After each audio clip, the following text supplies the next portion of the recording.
Андрюш, наверное, сидишь вот за этой темой, связанной с поисками вот этих вот странных колонн в Финском заливе. Вот твое мнение, что это все-таки могут быть за колонны, если знаком с этой темой? Это все-таки действительно везли что-то для того, чтобы построить в Питере там очередное сооружение, или они действительно могут иметь какую-то более древнюю историю, на твой взгляд?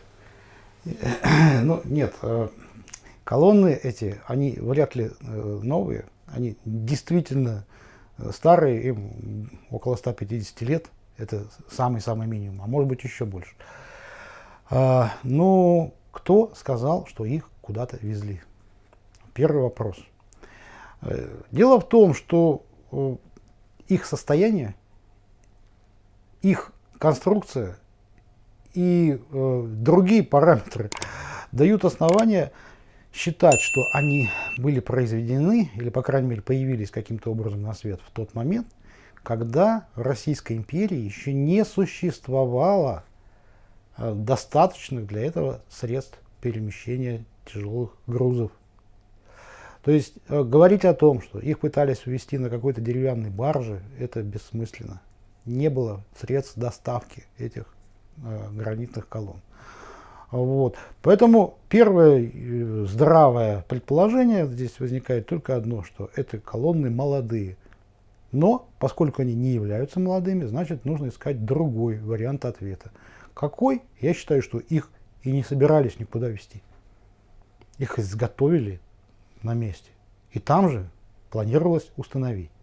Причем очень ценное, на мой взгляд, открытие заключается в том, что это вот Михаил Камушкин первый раз высказал эту мысль, по крайней мере до него я ее ни разу не слышал нигде, что это не две колонны, а одна.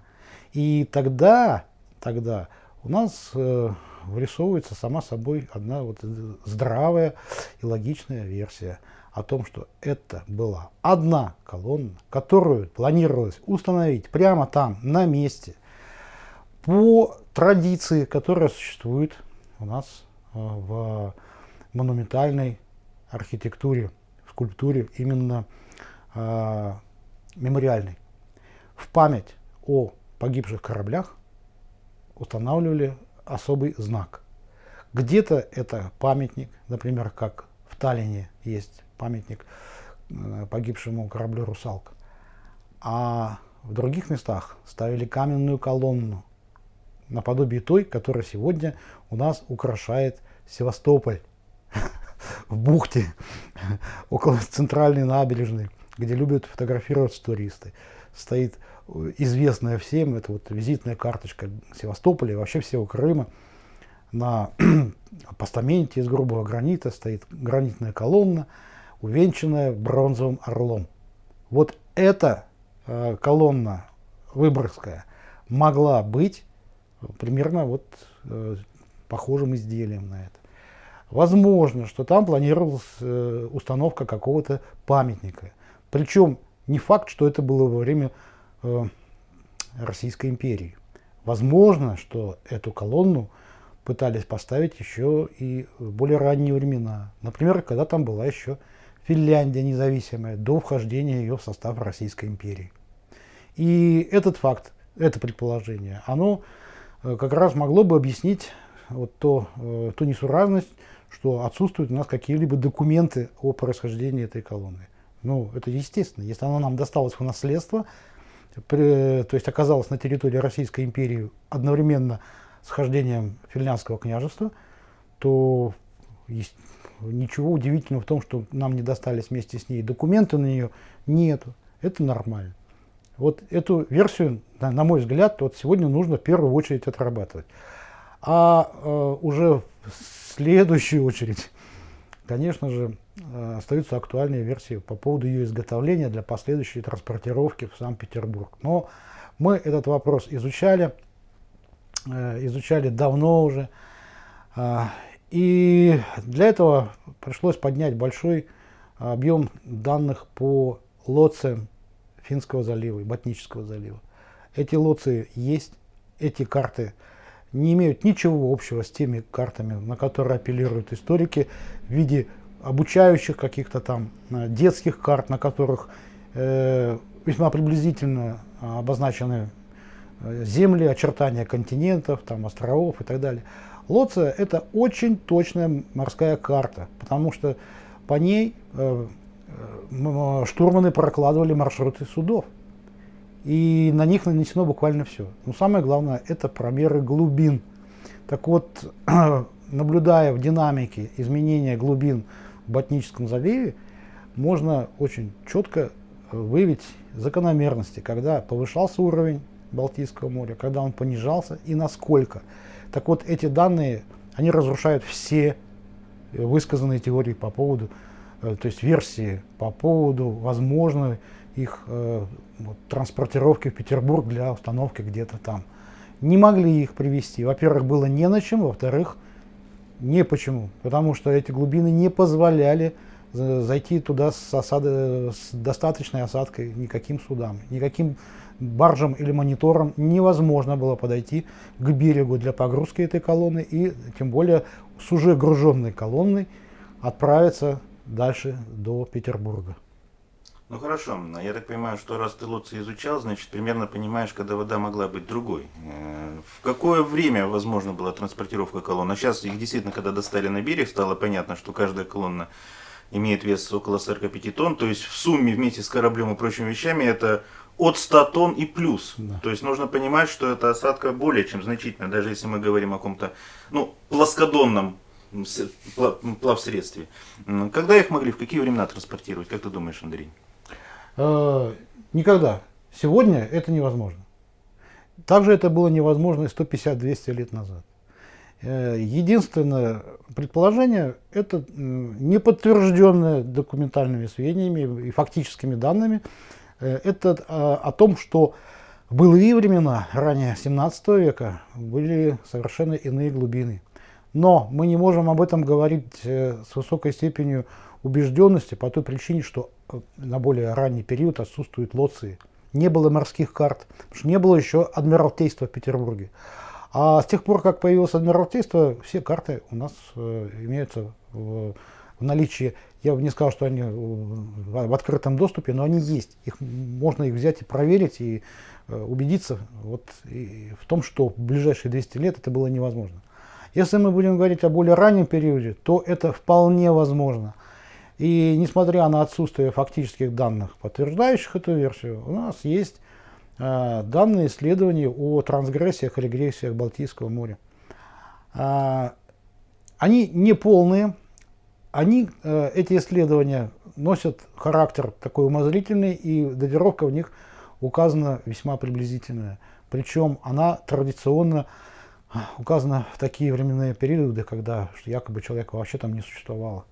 То есть у нас, как обычно, если что-то, чего сегодня нет, то значит это было там миллионы или сотни тысяч лет назад. Ну, на самом деле, я думаю, что это неправда, это не соответствует истине, исходя из элементарных законов логики. Мы знаем о существовании Балтийско-Ладожского глинта, который очень четко указывает и подтверждает фактически, что береговая линия была совершенно в другом месте.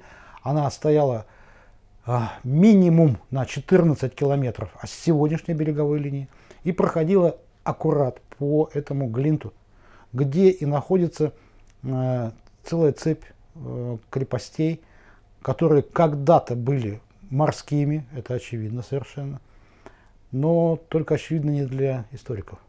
Они продолжают утверждать, что это просто монастыри, что это крепости сухопутные, которые якобы стояли форпостами на подступах, на дальних подступах к российскому государству. На самом деле это далеко не так. Большая часть этих сооружений оказалась в ведении монастырей значительно позже. И этот процесс по передаче военных объектов и других каких-то технических объектов в пользование церкви, он и сегодня не прекратился. Потому что сегодня у нас достаточно много имеется примеров, когда бывшие воинские части после их расформирования распродают за копейки свое имущество, технику военную и сооружения. Огромное количество их сегодня находится в лесах в качестве заброшенных военных баз, но часть из них, которые оказались, ну, так скажем, в зоне интересов Русской Православной Церкви, были переданы в их пользование или собственность, точнее. И там появляются новые монастыри, молельные дома, какие-то территории, обустраиваемые для приема большого количества паломников. Вот. Яркий пример тому Псково-Печорский монастырь. Рядом с ним находилась долгое время, несколько десятилетий, одна из самых боеспособных частей советской армии. Там находился полк спецназ, главное разведывательное управление, военнослужащие которого участвовали во всех военных конфликтах, начиная с 1945 года и вот до 1999, по-моему, если я не ошибаюсь, по-моему, в 99 или 98 году часть была расформирована. А так они воевали везде, в том числе и в Чечне. Мы сейчас находимся как раз на том месте, где лежат вот те знаменитые гранитные колонны, о которых было сделано уже несколько роликов. Также рядом с ними находится несколько гранитных блоков. Мы провели здесь уже сутки, сделали все замеры необходимые. Сейчас с уверенностью можно сказать, что это все-таки две колонны, не одна. Замеры и цифры мы вам покажем в наших сюжетах. Все это вы видите сами. То есть никаких уже сомнений не остается, что это именно две абсолютно разные колонны. Как их перевозили, откуда они взялись, нам еще предстоит выяснить. Что самое интересное, еще удалось обнаружить, под блоками находятся остатки какой-то деревянной конструкции. Мы тоже ее исследовали и замерили. Очень похоже, что буквально совсем недавно кто-то пытался эти блоки вытащить. Причем нам очень повезло. Мы нашли местных жителей, которые рассказали, что да, буквально несколько десятков лет назад какие-то неизвестные люди пытались эти блоки вытащить на берег. Подгоняли сюда кран.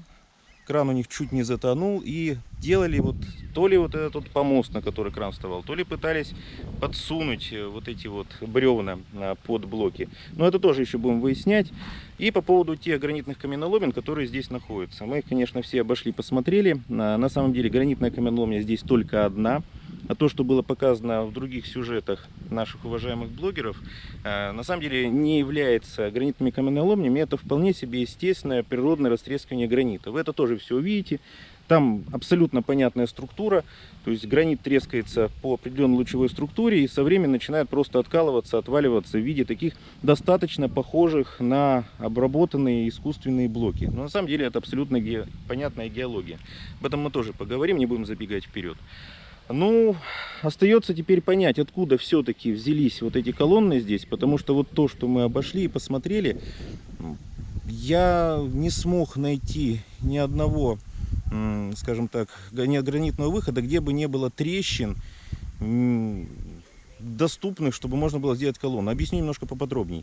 Здесь весь гранит настолько уже растрескался, что максимум какой блок можно выточить, ну, это 2-2,5 метра. То есть о том, чтобы здесь могли производить гранитные колонны там, длиной порядка 10 метров, а вот те колонны там 9 с копейками, но опять же мы по цифрам говорим отдельно, это здесь было сделать невозможно.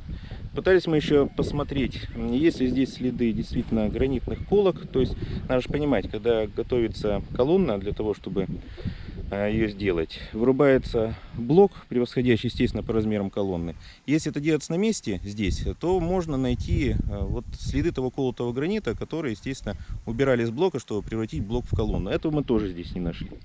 Но удалось выяснить, что да, здесь действительно были финские каменоломни в свое время. Но что самое интересное, когда мы ехали, готовились здесь снимать и работать, попытались найти информацию вообще о том, есть ли здесь описание каких-то каменоломен. Описаний геологических и археологических нет. То есть то, что здесь были финны, занимаясь производством гранита, это опять же только со слов местных жителей, это все нужно проверять.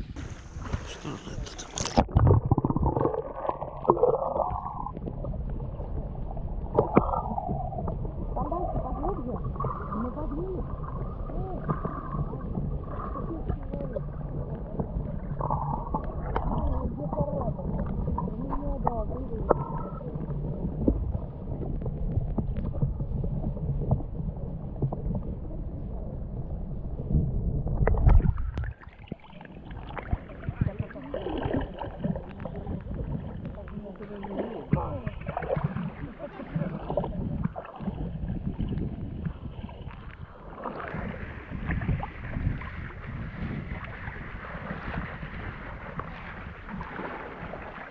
Добрались мы наконец-то до этих колонн. Вот они. Вода ушла, их видно хорошо. Уже загибли пошел. Блин, скользко-то как. Ты ходи по этой. Во. Я ее откопала. Нет, целая, иди сюда, трогай. Она А, целая, слушай, ну она хорошо в песке-то лежит. Так, нет, вот я тут откопала, вот, по диаметру. Я вот нашла, все, замерьте. Ну, да, потрогай. Вон, видишь, ты Гриш, а ты желоб здесь нашел? Оль, ты что не снимаешь? Мы тут колонну откопали. У нас есть этот, как сказать, диаметр уже. А вот сейчас Олег Сергеевич эту рулеточку принесет, и мы прямо ее мотанем. Да, вон, видишь, я уже пока тут все думаю, с лопатами, с чем вот, я уже руками. Олег Сергеевич, ты рулеточку-то взял? Да я сегодня была, гидроучет. Нет окружности ровно. А, Кривая. То, что это не судно, это точно, потому что остров он так глубоко бы не ушел. Это какой-то настил на что-то. Реально шатается камень. Володя сказал, что это салазки, что они зимой пытались их укатить на салазках. Ну, может быть, салазки какие-то, но значит два слоя, плюс вот это три, вот видишь, это третий уже уровень. Третий уровень. И сейчас я посмотрю, где он здесь заканчивается. Потому что здесь вот он до камня. и вот, и Володь, посмотри, вот здесь вот длинная лага, она вообще туда метров на 5 идет. Вот, сейчас ты на нее встанешь, вот она. И пошла туда. Вот сейчас она под ногой у тебя будет. Добрусы. Лага. Она толстая. Она 25 сантиметров на 25 на 25, как шпалы.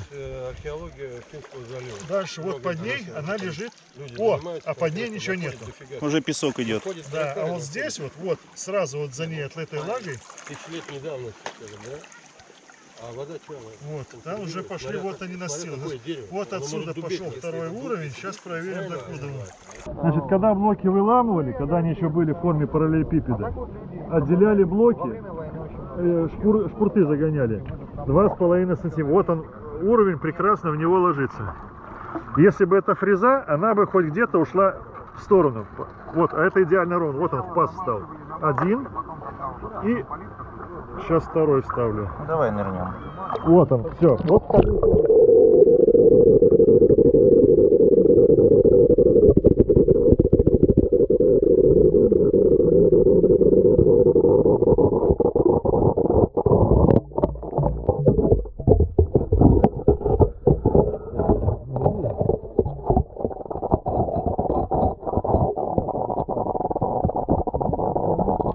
не параллельно. Они вот так вот.